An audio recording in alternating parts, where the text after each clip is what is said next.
Hello, church family. It's 2-Minute Tuesday. Right now, we are surrounded by people inside and outside the church who can't agree on what it means to be a Christian. The church in our culture is carrying all kinds of baggage from the social and political movements that we've gotten associated with, and as a result, it's almost impossible to cut through to the essence of the Christian faith. But let's try. Being a Christian basically consists of three things: learning, loving, and living. That is, learning from Jesus, loving Jesus, and living for Jesus. Learning. Christianity is not primarily a product or a program. It's a relationship with a person, Jesus Christ, who lived on earth, who died for our sins, who rose from the grave, who ascended and now rules all things from heaven. Jesus is God in the flesh, the Word through whom all things were made. Jesus offers redemption by restoring us to the way we were meant to live and reconciling us to God. We learn about Jesus and we learn from Jesus through the New Testament Gospels and letters. So being a Christian includes consistent study of Jesus through His Word. Loving.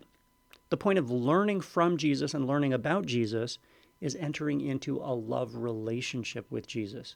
Jesus gave up His life and He offers Himself because He loves us. The goal and the motivation for the Christian life then is loving Jesus because He first loved us. The heart of the Christian life is love, receiving Jesus' love and responding with love to Jesus.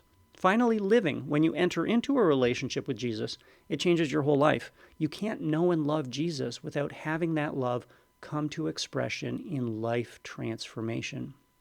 So every practice of the Christian life is not a requirement for salvation, but a response to the saving love of Jesus.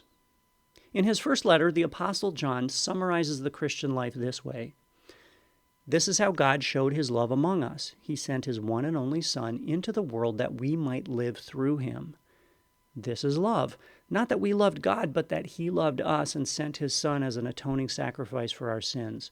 Dear friends, since God so loved us, we also ought to love one another.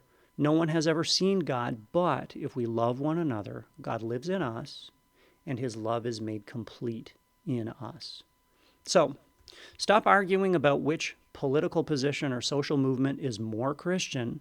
Stop reducing Christianity to a single ethic or issue. If you consider yourself a Christian, if you want to be a Christian, or you're trying to figure out if somebody else is a Christian, look for these three things: learning from Jesus, loving Jesus, and living for Jesus. That's how to be a Christian.